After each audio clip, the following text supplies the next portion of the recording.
Olá, pessoal, sejam bem-vindos a mais um podcast do Árvore do Futuro. Hoje é um podcast muito especial que a gente está aqui com Chico Graziano, que é agrônomo, professor, escritor de vários livros, né, como o Agricultura, Fatos e Mitos. E, bom, Chico, pode ficar à vontade para dar um oi para o nosso público. Bem-vindo ao nosso podcast. Oi, Evelyn. Muito obrigado por abrir essa oportunidade de conversar com muita gente. Vocês da Árvore do Futuro fazem um trabalho muito legal de levar informação, conhecimento, conscientização, né? Então, vamos lá, vamos conversar. Obrigada, a gente que agradece, né, o senhor ter aceitado participar do nosso podcast. E assim, o senhor é um grande comunicador agro e ambiental, né? Quando o senhor viu que era necessário ter uma presença maior nas mídias para falar sobre a amizade entre o agronegócio e o meio ambiente aqui no Brasil?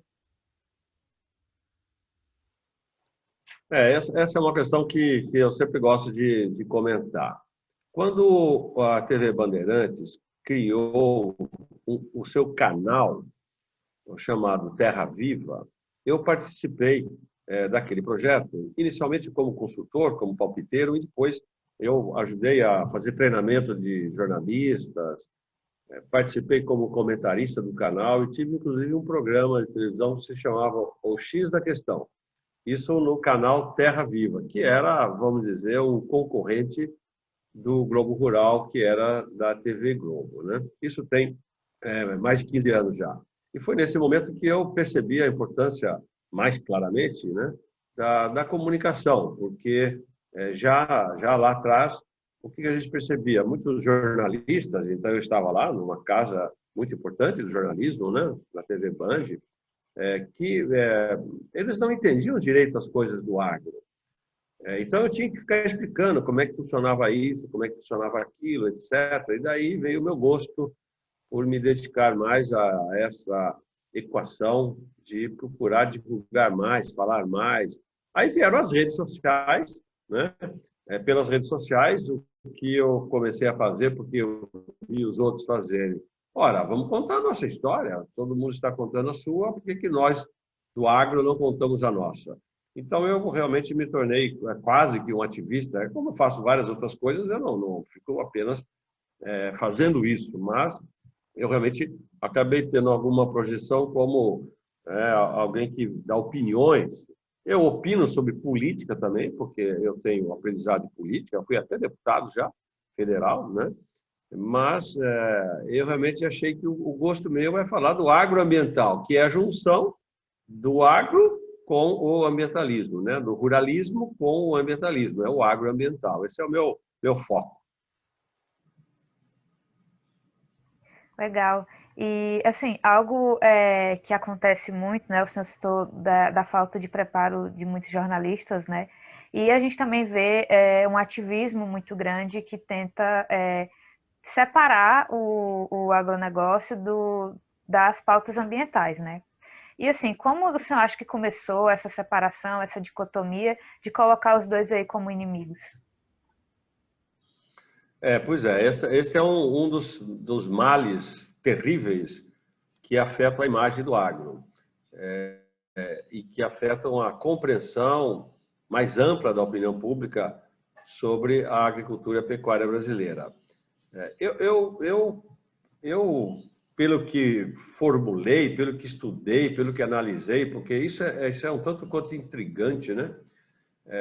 Essa divisão ou essa maledicência contra o agro, ela se acirrou principalmente a partir do momento que o Lula, quando se elegeu presidente da República, ele separou os dois ministérios da agricultura de uma forma absoluta. Ele criou o Ministério da Agricultura Empresarial e o Ministério da Agricultura Familiar. Tinha outros nomes, mas era isso que significava. O Ministério da Agricultura Familiar, ele deu para o MST e a CONTAG administrarem, para a esquerda. E o Ministério da Agricultura, vamos dizer, o tradicional, ficou sendo administrado, na época, no primeiro governo dele, pelo Roberto Rodrigues, que é uma pessoa muito querida por todos nós, meu colega, engenheiro agrônomo, muito admirada e querida por todos nós do agro. Então, o Lula, ele sempre fazia isso, era uma forma dele preponderar na política. Ele jogava os nós contra eles e fazia o meio de campo. Então, ele agradava, né, os agricultores, chamava o Ministério do Agronegócio é uma coisa, o agronegócio é uma coisa, o familiar é outra coisa. E não são coisas distintas. É claro que os personagens, né, o pequeno agricultor não é igual ao grande agricultor, mas participar do mundo dos negócios agrícolas, você pode ser pequeno, médio, grande, não faz nenhuma diferença. Então, se criou no Brasil uma separação. A esquerda, o PT, o PSOL, esses partidos todos de esquerda, começaram a sublimar o familiar, a reforma agrária, etc., como se só eles fossem bons, e a criticar os do agronegócio, dizendo que eles só queriam produzir soja e ganhar dinheiro. Uns queriam ganhar dinheiro, outros queriam alimentar o povo. E foram criando essas dicotomias bárbaras, incríveis, que só existem no Brasil. Nem em outro país do mundo você enxerga os agricultores dessa forma tão distinta, sendo consertado, porque o Bolsonaro reunificou os ministérios, né? Só existe um Ministério da Agricultura e as políticas estão todas dentro do Ministério, inclusive a reforma agrária, o agricultor familiar, etc. E eu acho que nós estamos, talvez, melhorando um pouco essa compreensão, mas ficou, né, na sociedade, na política, uma guerra ideológica, como se o familiar fosse do bem e o agricultor empresarial fosse do mal. É um absurdo. E assim, mudando um pouco de assunto, que isso também é muito interessante, o senhor lançou junto com o Marcos Favas Neves, né, um material com sugestão de conteúdos para o ensino fundamental. E aí, para quem está nos ouvindo agora, né, o material se chama O Novo Mundo Rural e a Produção de Alimentos no Brasil. E a gente tem muitos pais ouvindo o Árvore do Futuro, né, já pediram até indicação de conteúdos. E eu queria saber do senhor, né, quais as principais lições a gente pode ensinar às crianças sobre esse assunto? Essa questão é muito importante, porque eu, que sou um combatente dos mitos, né, há tanto tempo escrevo contra os mitos da agropecuária, mostrando quais são os fatos, e recentemente publicamos, junto com o Décio Gazzoni e a Maria Tereza Pedroso, o livro Agricultura, Fatos e Mitos, que, modéstia à parte, é um sucesso de vendas, é mesmo, ainda bem, né? A gente sempre ficou intrigado, mas de onde que vem esses mitos, né? Que eles propagam, ou a propagação deles sendo feita pela internet, pelos canais todos de rede, né? Mas, de repente, nós começamos a prestar mais atenção nas apostilas do ensino fundamental, ou seja, do ensino das crianças brasileiras, as apostilas ofertadas aos professores das redes públicas e das redes particulares, que têm fortes redes, né, de ensino particular, e nós começamos a perceber que este conteúdo do ensino fundamental era um conteúdo todo cheio do passado, todo cheio de ideologia e reproduzindo os mitos da esquerda, especialmente. Então, quando ia ensinar para as crianças de 7, 8 anos como é que é a agricultura, começava a falar dos latifúndios açucareiros do Nordeste, dos produtores latifundiários e não sei de onde, né, do trabalho escravo daquela época. Meu Deus do céu! E nós pensamos, gente, mas a agricultura do Brasil hoje é um case mundial de evolução tecnológica e esses caras continuam ensinando só o passado. Não é para esquecer o passado, é para relativizar, né? Então, o Marcos Fava Neves e eu, nós escrevemos uma pequena apostila, um texto, umas 50 páginas, mostrando, né, desde as bases nacionais curriculares, quais são as exigências, fizemos um apanhado de como hoje o ensino é dado e sugerimos 10 novos temas para o ensino fundamental do Brasil. Por exemplo, cooperativismo. 50% da produção agropecuária do Brasil é advinda de sistemas cooperativos de produção e de comercialização. Por que não mostrar isso para os alunos, né? Que o Brasil, a pecuária, a agricultura, especialmente a produção de grãos, né, é muito formada por ideais cooperativos, que significa, de alguma forma, né, como a Europa faz muito, elementos de solidariedade, de companheirismo, né? Cooperativismo significa cooperar. Então, nós estamos sugerindo, vamos pegar outro tema que sugerimos, a agricultura digital, drones, né? Como é que os drones funcionam hoje na agricultura? As crianças adoram isso. Em vez de você ficar contando aquelas pataquadas, ou só falando das pataquadas do passado, e falando da agricultura, vamos falar bem da agricultura, mostrar as novidades do agro, etc. Então, essa foi nossa ideia. E o que eu tenho de informações, porque nos procuram, as redes de ensino estão todas interessadas, estão começando a rever o seu material escolar, porque se aperceberam que há 15, 20 anos, quando elaboraram essas apostilas, elas foram escritas por gente da esquerda, por geógrafos, por historiadores, né, que só se basearam naquilo que Caio Prado Júnior escreveu, né, que os historiadores falavam, né, do nosso passado colonial, escravocrata, etc, etc, etc. É isso daí, é de olho no material escolar. Legal, parabéns por essa iniciativa, né? Realmente é muito importante passar isso para as crianças. E, bom, um outro assunto, agora a gente vai voltar um pouco para a questão da produção em si, né? A gente ouve muito falar que a produção de soja, por exemplo, no Brasil, ela destrói a Amazônia, né? Mas a produção de soja brasileira da Amazônia é só 15%, né? E, segundo a Embrapa também, a gente pode dobrar a nossa produção, que foi de 125 milhões de toneladas na safra de 2019 e 2020, sem desmatar ou pressionar áreas da Amazônia, né? E o senhor já citou que hoje a gente já é um case mundial, né?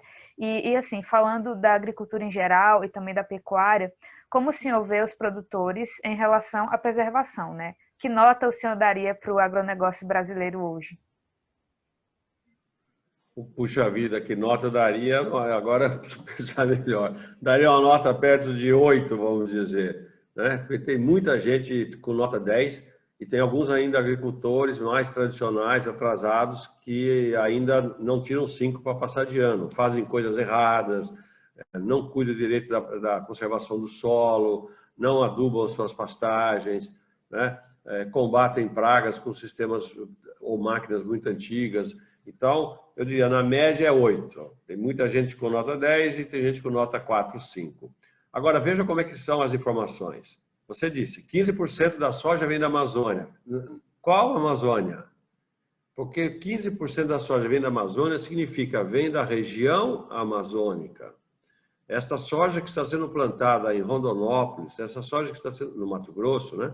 Essa soja que é plantada em Sorriso, não é uma soja plantada na Amazônia floresta, na Amazônia bioma. Por quê? Porque a região amazônica incorpora grandes áreas de cerrado do Mato Grosso, principalmente. Então, quando você vai fazer a contabilidade, se você não separar o que é floresta amazônica bioma do que é a região amazônica, que é uma área administrativa e política, você causa confusão. Quer dizer, a soja dentro do bioma amazônico não dá 5% da produção brasileira. Onde que ela está localizada hoje? Em algumas regiões do oeste do Mato Grosso e algumas regiões do Pará, onde você tem soja. Mas a grande produção está fora da Amazônia, pensando a Amazônia como uma floresta, como um bioma, não como uma região administrativa e política. Isso é muito importante separar. Uhum. É verdade, bem pontuado. Bom, outra questão, né? Ainda falando sobre a sustentabilidade do agronegócio brasileiro. Embora a gente seja realmente um case internacional até, né? Também a gente sofre muitas acusações, né, de outros lugares do mundo sobre uma suposta falta de sustentabilidade, né? Como o senhor acha que a gente pode fazer para mudar isso, né? Para mudar essa visão que muitos estrangeiros têm do Brasil? Essa é a nossa equação mais difícil hoje em dia. Criou-se, por circunstâncias variadas e são conhecidas, uma imagem que é conduzida pelos europeus, especialmente, e principalmente pela França e pela Alemanha, de que a nossa agricultura é uma agricultura que devasta o meio ambiente. É óbvio que por trás disso existe um jogo comercial muito importante. O Brasil está se tornando o grande exportador mundial de vários alimentos, de carnes principalmente, né? Todos os 3 tipos de carne, e logo vai entrar também na exportação de carne de peixe. O filé de tilápia começa a ser um produto muito valorizado. Então, o Brasil é o grande produtor e exportador mundial de aves, né? Frango, de carne bovina, e já está em segundo lugar na carne suína. Segundo ou terceiro, conforme o período que você pega. Ao fazermos isso, o Brasil ocupa mercados de empresas de outros países.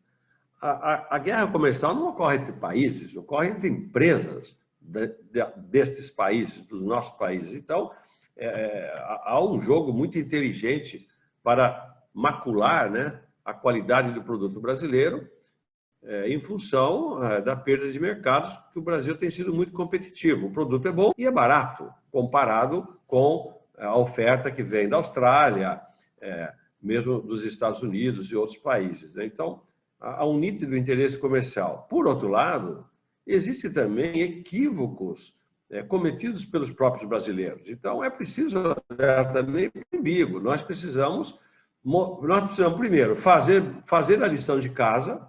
A maioria está fazendo, como eu disse, a maioria está praticando agricultura tecnológica e sustentável, mas ainda existem alguns segmentos ou alguns produtores que fazem ainda uma agricultura de 20, 30 anos atrás, e eles são o exemplo do negativo, e é sempre o negativo que vira notícia, né?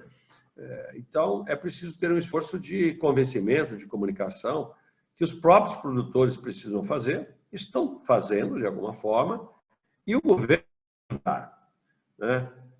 Mas o governo nosso, às vezes, infelizmente, o atual governo, ele é tão ansioso em contrapor essas informações que ele briga um pouco demais, então causa muito atrito entre a diplomacia brasileira com essa diplomacia, vamos dizer, nessa temática. Isso não está sendo bom para o Brasil. O que todos nós estamos sugerindo é ser um pouco mais, né? É difícil dizer como, mas sei lá, um pouco mais sutil, um pouco mais inteligente. Não adianta você ir lá dar um murro na cara do presidente da França. Você vai só criar mais inimizade. Ele vai falar, então eu não compro o seu produto, eu não quero comprar mais sua carne. Nós temos que ir lá falar bem dos franceses. Os franceses são lindos, maravilhosos e bonitos, né? E deixe de encher o saco aqui do Brasil, cuide das suas equações aí. Então, a diplomacia nossa está falhando nesse sentido, por ser muito... Né, é o estilo do governo atual, né? Que é um estilo realmente muito aguerrido em vários campos, né? Isso não tem ajudado muito o agrotecnológico do Brasil, não. Entendi. O senhor citou exportação, né? E era outro assunto que eu queria entrar com o senhor, e aí eu vou aproveitar o seu gancho, mas no caso eu quero falar de fruta.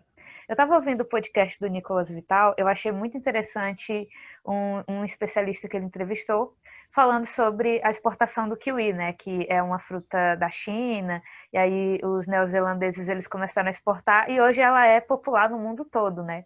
E o Brasil ele tem muita fruta que é nossa, né, muita fruta boa, como o açaí, o cupuaçu, o açaí inclusive está ficando, né, popular aí ao redor do mundo.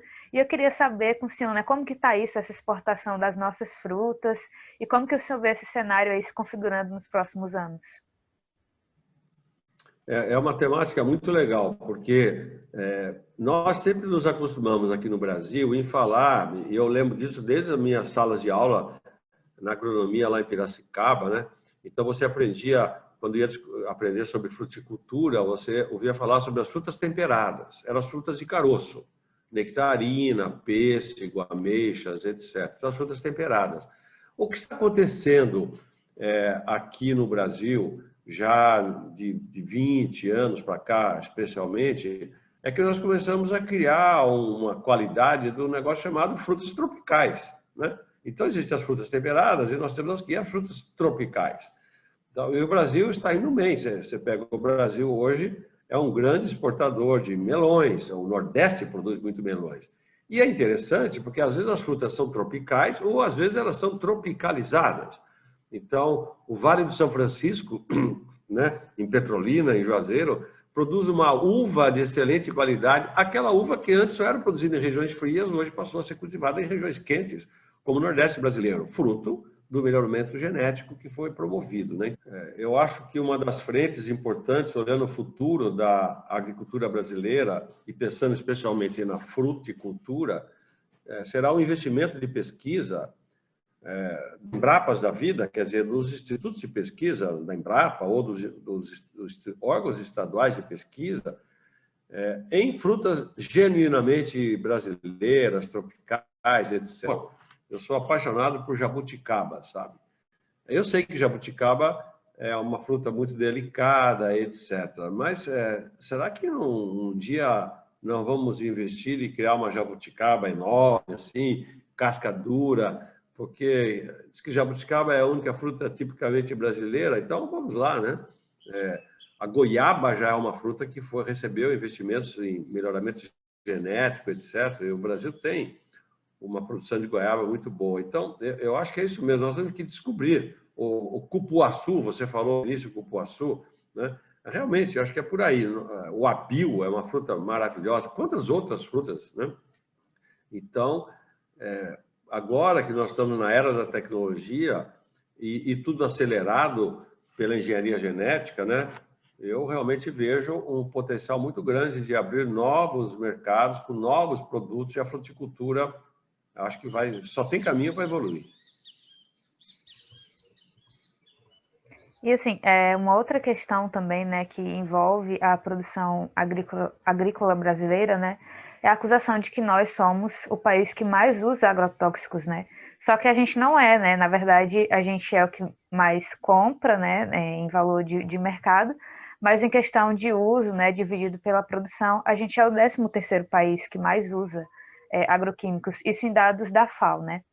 Por que você acha que as pessoas elas têm essa visão de que a gente usa muito agroquímico?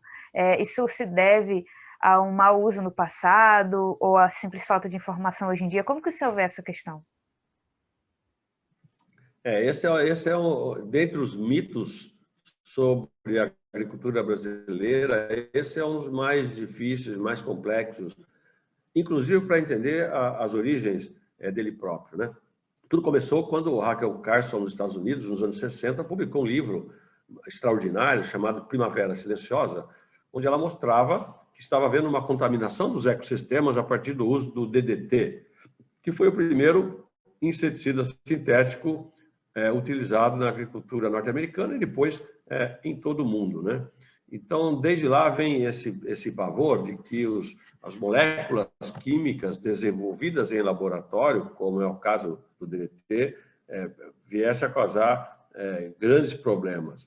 Mas o DDT é proibido em todo o mundo já faz mais de 40 anos. Tem muita gente que ainda acha que nós utilizamos aquilo que era utilizado no passado. Então, não consegue entender a evolução tecnológica que houve nesse setor de controle fitossanitário, né?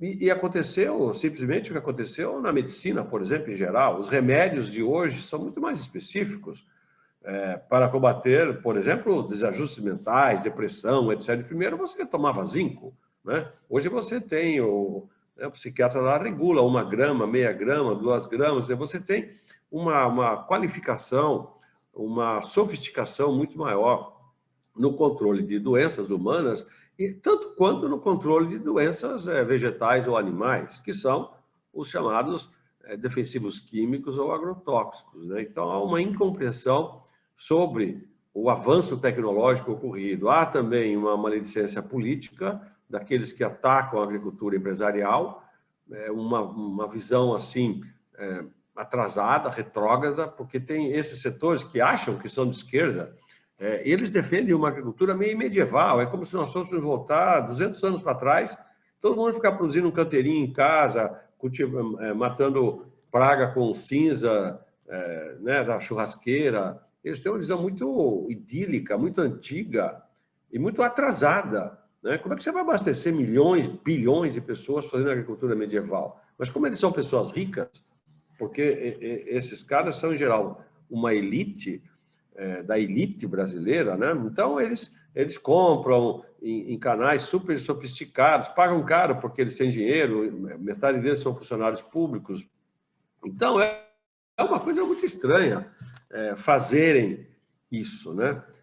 Os dados, quais são os dados? Os dados mostram, os dados da Anvisa. A Anvisa é uma agência de controle de qualidade semelhante à agência norte-americana, ao FDA, ao Canadá, aos Estados Unidos. Vamos dizer, o padrão, né, de atuação, a metodologia de análise, tudo isso é global. Então, a Anvisa faz análise periódica de qualidade de resíduos de agrotóxicos em alimentos e in natura e mostra que a situação, embora você encontre resíduos, não significam resíduos que causem danos à saúde. É a mesma coisa que você pegar uma água mineral e você vai ver lá, você tem resíduos na água. Pode ver lá, qualquer água. Você tem nitratos, você tem sulfatos, você tem resíduos químicos, mas em doses muito baixas, tanto é que a água é potável. Então, quando a Anvisa encontra resíduos moleculares em frutas, em hortaliças ou em cereais, ela depois faz uma análise sobre o potencial de dano à saúde. E esse potencial de dano à saúde é zero ou é próximo de zero. Ou seja, não é verdade que há uma contaminação geral. E conforme você disse antes, o Brasil é um grande consumidor, é o maior consumidor mundial da agricultura. É verdade ou mentira? É verdade. Só que o Brasil tem a maior agricultura tropical do mundo. Isso também é verdade. Então, a maior agricultura tropical do mundo demanda muitos defensivos agrícolas. Só que quando você considera a área cultivada do Brasil com a área cultivada, por exemplo, do Japão, o Japão usa 9 vezes mais por área cultivada do que o Brasil, agrotóxicos, né? Porque lá é tudo muito intensivo. Aqui nós temos grandes lavouras. Então, vejam, é uma questão de informação, né? Bom, já tem um tempo que o senhor está fazendo esse trabalho de informar as pessoas sobre o que realmente é a agricultura, o agronegócio no Brasil e a sua relação com o meio ambiente, né? E assim, a gente tem hoje muito mais informação sobre isso, mas também está na moda falar mal do agronegócio brasileiro. Então, assim, como que o senhor vê, de quando o senhor começou, comparado a hoje, né? As coisas melhoraram, essa visão que as pessoas têm do agronegócio, ou piorou? Como que o senhor vê isso? Não, eu vejo realmente que repercutem muito nas redes sociais, etc. Quando pessoas famosas, pega a Anitta, a Xuxa, de repente grava um vídeo e fala lá que nós estamos né, maltratando todos os animais, que nós estamos fazendo isso e aquilo, as pessoas devem ficar olhando aquilo e pensar, nossa senhora, né? O que é isso? Mas eu acho, a minha avaliação é que isso continua muito restrito ainda à elite do pensamento, que é uma elite de esquerda. Curiosamente, eu não entendo nem direito por quê, que o pessoal acha que é de esquerda, eu não acho que eles são de esquerda, eu acho que eles são retrógrados. Pessoas de esquerda são pessoas progressistas. Pessoas de esquerda são a favor da tecnologia, mas esse pessoal de esquerda ele é a favor de voltar para trás, né? Então, o que eu digo, eles se julgam de esquerda, mas não é bem assim. Porque quando eu encontro aqui o pessoal com quem eu vou, sei lá, né, na fazenda, ou aqui, eu estou aqui em Ilhabela, onde sou secretário municipal de meio ambiente, você vê aqui, a pessoa, o que ela quer mesmo é comer um churrasco. Ninguém fala, você sabe? Então, no nível geral da população, eu duvido que as pessoas critiquem o agro. Eles adoram o agro, tem comida em casa, querem uma picanha para fazer churrasco, pode comprar que tem, né? Vão lá no supermercado e encontram oferta de alimentos. Então, eu acho que tem aí uma elite, repetindo, que pensa que é de esquerda, critica o agro, mas o povão mesmo, o povão está batendo palmas para nós. Verdade. Bom, antes da gente passar para as perguntas dos seguidores, né, eu só tenho mais duas perguntinhas para o senhor. Assim, se a gente tiver um seguidor novo que está nos ouvindo agora, que está pouco familiarizado com o assunto, ou que não conhece tanto o seu trabalho, né? Por qual dos seus livros o senhor indicaria que a pessoa começasse a ler? Ah, meu Deus, pelo último, né? Pela Agricultura, Fatos e Mitos, que é um livro escrito em uma linguagem, inclusive, mais simples para buscar um pensamento mais amplo. Pessoas que não são ligadas à agricultura poderem entender as questões do avanço tecnológico, etc.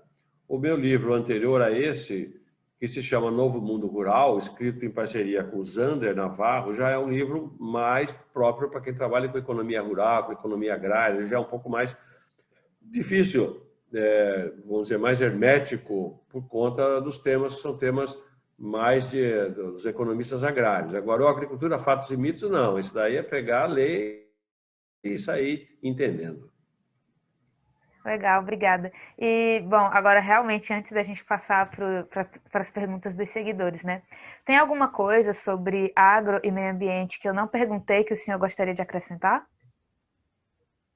Não, mas são tantas coisas que existem, né? Se quisesse, ele ficava aqui 2, 3 horas falando de agro e meio ambiente, seja do ponto de vista tecnológico, seja do ponto de vista histórico, né? Mas eu acho que a gente conseguiu falar bastante bem disso. O que eu gostaria de concluir, o Brasil está criando um modelo próprio de agricultura, que é uma agricultura baseada em sistemas tropicais de produção, com integração de lavoura com pecuária e, em alguns casos, com florestas. Então, o que o Brasil está fazendo é uma revolução. O Brasil está mudando o paradigma da agricultura mundial.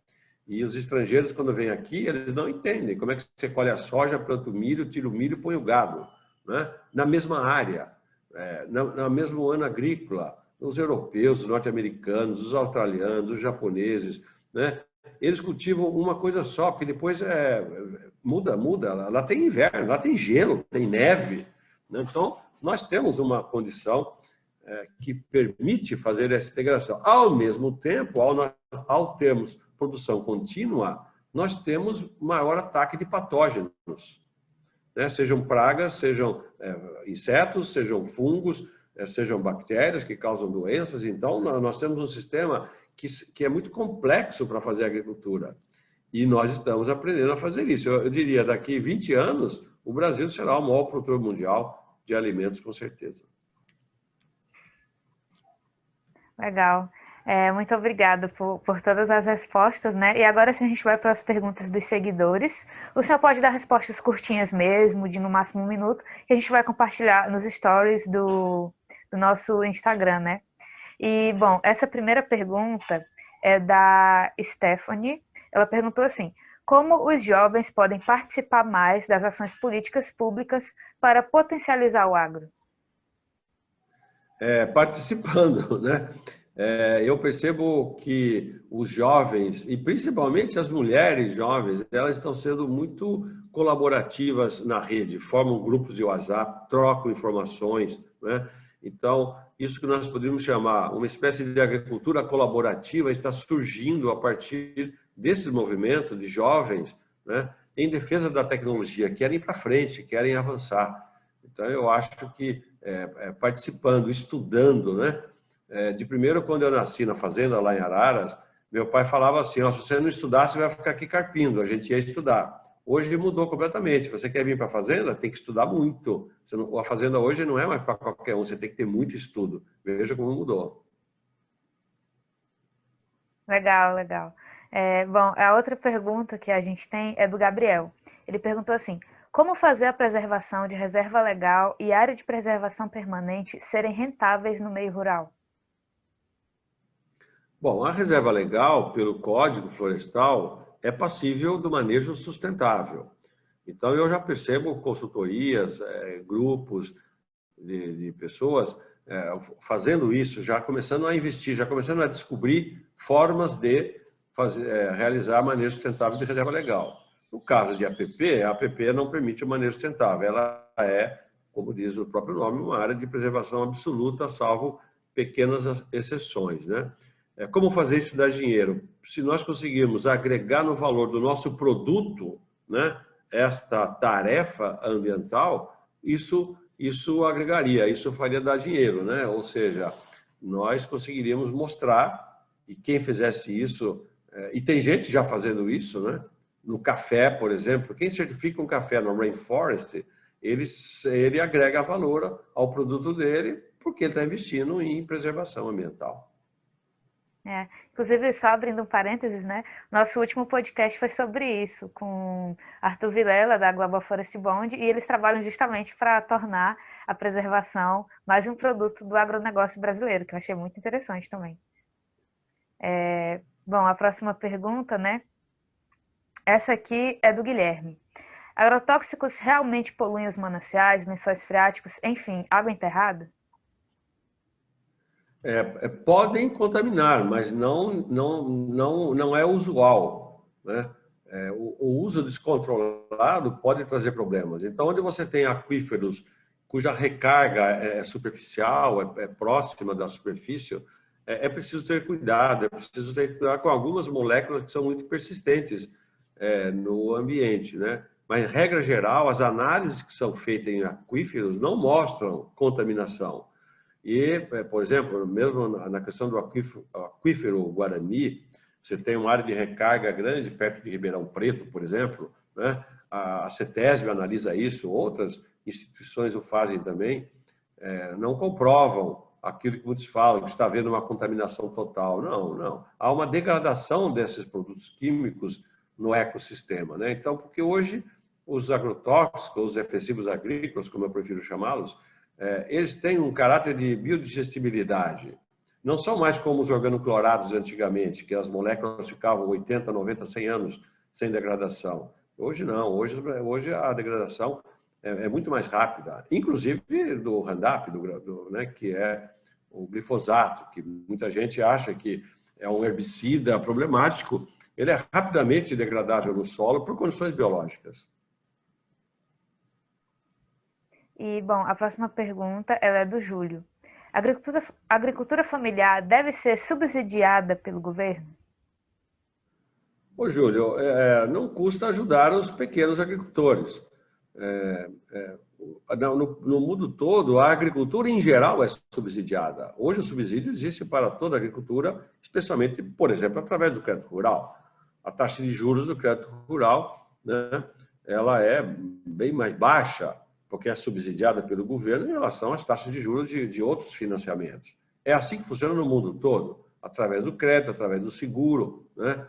No caso do pequeno agricultor, chamado Pronaf, né, que se enquadra, mais ainda, a taxa de juros ainda é mais rebaixada ainda. Então, eu acho sim que é uma boa causa da política pública você ajudar, né, quem quer progredir no campo, embora seja pequeno, para ele poder investir em tecnologia. Bom, e a última pergunta é do Jean. Produtos orgânicos são de fato menos agressores ao meio ambiente? Jean, não há nenhuma comprovação de que isso seja realmente verdadeiro. Pode ser ou pode não ser. Existe agricultura orgânica mal feita. Existe agricultura orgânica muito bem feita. E a agricultura convencional, a mesma coisa. Existe agricultura convencional mal feita. Existe agricultura convencional muito bem feita, que não causa dano nenhum ao meio ambiente, né? Muita gente pensa, mas se é orgânico... por exemplo, orgânico não usa agrotóxico. Usa. A legislação de agrotóxicos, a legislação de orgânicos no Brasil e no mundo permite usar determinados agrotóxicos ou defensivos agrícolas que são com moléculas naturais, mas são tóxicas, cobre, zinco, magnésio, né, que fazem caudas utilizadas em agricultura orgânica. Então é preciso tomar cuidado, senão a toxicidade vai aparecer do mesmo jeito. Obrigada, Chico, por ter participado do nosso podcast, né, por ter respondido as nossas perguntas e do nosso público, né? E as portas estão abertas para o senhor voltar mais uma vez, tá? Oba, que bom! Me convidem aí que eu dou uma parada aqui nessa correria que é a minha vida para conversar com vocês. Eu acho legal, vocês têm uma pegada de comunicação bem jovial e é isso que nós precisamos, né? Eu que já andei tanto na vida e a vida toda dei aulas, né? Eu sou apaixonado por promover jovens, sabe? Onde eu encontro um grupo que está investindo nisso, eu me dedico, me esforço para fazer isso que fizemos aqui, levar informação, levar conhecimento, estimular, vamos para frente, né? Tem gente que fala mal, mas a agricultura do Brasil vai indo muito bem. Obrigado. De nada, a gente que agradece. E, bom, né? E ao nosso público, a mim mais está travado, mas eu vou finalizar assim mesmo. Muito obrigada por terem ouvido a gente aqui e até o nosso próximo podcast. Até mais.